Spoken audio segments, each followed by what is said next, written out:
All right, everyone. Look, I know this isn't the easiest topic to discuss. Handling the final affairs of a loved one, it's one of the toughest things anyone has to do. And a huge part of that responsibility, one that you'll be advising on, is handling their final taxes. Now, it can seem really complex at first glance, but I promise you we're going to break it down into a clear, manageable process in this explainer. So, today we're going to walk through the complete guide for an executor, or as the Canada Revenue Agency, the CRA officially calls them, the legal representative. And by the time we're done here, you're going to have a complete step-by-step understanding of the entire journey. Seriously, from those very first phone calls and notifications all the way through to the final distribution of the estate. Okay, so here's our roadmap for today. First up, we'll figure out who's actually in charge, the first steps, and getting authorized. Then, we'll dive into the mandatory final return. After that, we'll get into the smart stuff, the optional and estate returns that can save a ton of tax. Then, a big one, deemed disposition and capital gains. And finally, we'll wrap it all up with how to finalize everything and distribute the assets. Let's get started. All right, Section 1. This is ground zero. Before you can even think about touching a tax return, the very first step is establishing your legal role. You've got to be formally recognized by the CRA as the person who's actually in charge. It's the key that unlocks everything else. So this breaks down into 3 immediate actions. Step 1, you have to notify the government agencies, specifically the CRA and Service Canada, about the date of death. And this is super important, you guys, because it stops benefit payments like CPP and old age security. You really don't want to deal with overpayments later. Step 2, you gather the legal paperwork. The big ones are the death certificate and a full copy of the will. And finally, Step 3, you submit all of that to the CRA. This is what makes you the official, authorized legal representative. So, who exactly is this legal representative? Well, there's a clear pecking order. Most of the time, it's the executor who's actually named in the will. Makes sense, right? If there's no will, a court steps in and appoints an administrator for the estate. Oh, and fun fact for you. In Quebec, they call this person the liquidator. Now, what if none of those exist? There's still a way. A person can ask to be the representative just for CRA matters by filling out a special form, the RC 552. Okay, so once you've got your authority all squared away with the CRA, you're in. And now comes your number 1 job, your primary duty, filing the deceased's last T1 return. This is officially known as the final return, and let me be clear, this one is absolutely non-negotiable. Now this final T1 return, it's a bit of a unique beast. It's not for a full calendar year, which is what throws people off. Its whole purpose is to report every single dollar of income the person earned from January 1st of their final year, right up to and including the actual date they passed away. You can really think of it as closing out the final chapter of their personal tax story. Pay close attention here because the filing deadlines can be really tricky. It's not always April 30th. So here's how it works. If the person passed away anytime between January 1st and October 31st, then yes, the deadline is the usual April 30th of the next year. But, and this is a big but, if the death happened in November or December, the deadline shifts. It becomes exactly 6 months after the date of death. You absolutely have to get this right because missing this detail can lead to some nasty penalties and interest. Okay, we've covered the mandatory stuff. Now let's get into the more advanced strategies. Beyond that final return, there are actually several optional returns you can file. And this is where a really sharp advisor can shine, because these are incredibly powerful tools for minimizing the estate's overall tax bill. So you might be asking, why would I want to do more work and file more returns? Well, the answer is simple. Tax savings. Big ones sometimes. By strategically filing these optional returns, you can often claim certain tax credits more than once. You can also split income across different returns, which lets you take advantage of lower tax brackets on each one. This isn't just paperwork. This is a strategy that can create some serious value for the estate and its beneficiaries. All right, let's draw a really clear line in the sand between these different returns. Optional T1 returns. They're all about income that was earned before death but just hadn't been paid out yet. Think of a final paycheck, for example. In contrast, you have the T3 trust return. This one is completely different. It handles income that's generated by the estate's assets after the date of death. Why? Because the estate itself actually becomes a brand new taxpayer. So remember this, pre-death versus post-death income. That's the key.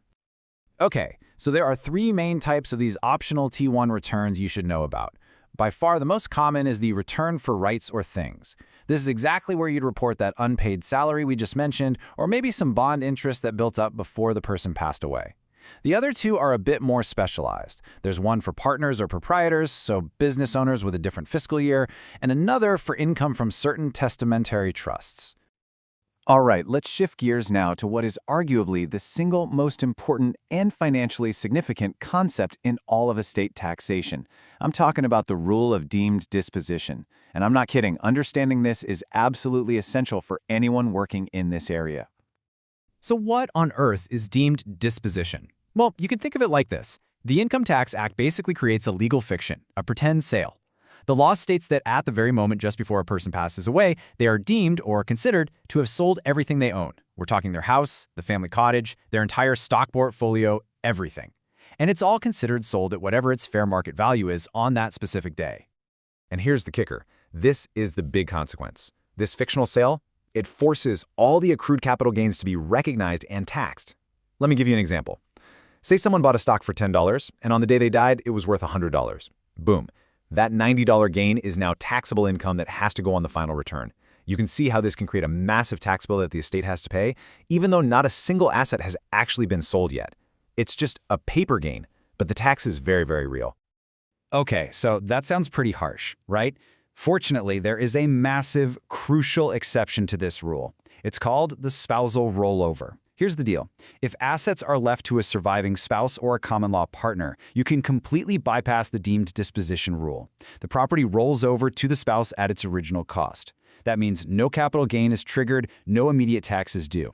The tax is just deferred or postponed until the surviving spouse eventually sells the asset or passes away themselves. This is, without a doubt, a cornerstone of Canadian estate planning.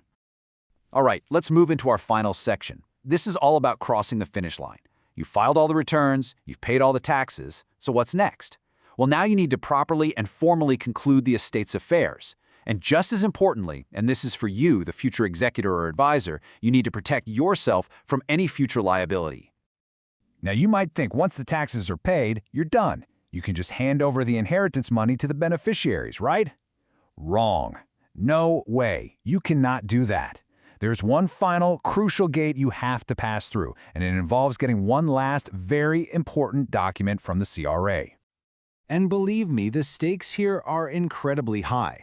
This is basically a direct warning from the CRA, and you need to hear it loud and clear. If you distribute the estate's assets to the beneficiaries, and then the CRA comes back and finds an unpaid tax bill, you, the legal representative, are now personally on the hook to pay that debt. This is not a risk you ever want to take. So, what is this magic document that protects you? It's called a clearance certificate. Think of it as your official proof from the CRA that says, yep, all tax obligations have been met, you're good to go. It really does two things. One, it confirms the estate is fully compliant. And two, and this is the most important part for the executor, it officially releases you from that scary personal liability for any of the deceased's tax debts. It's your get-out-of-jail-free card. So when can you actually apply for this thing? Well, you have to meet every single one of these conditions. It's a strict checklist. First, all required tax returns have to be filed, the final T1, any optional ones, any T3s.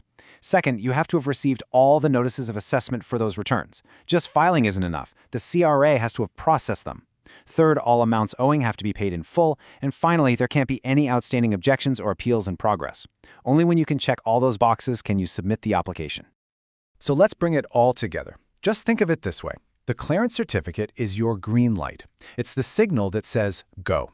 Once you have that piece of paper in your hands, you can finally, and more importantly, safely, distribute what's left of the estate to the beneficiaries, just like the will says.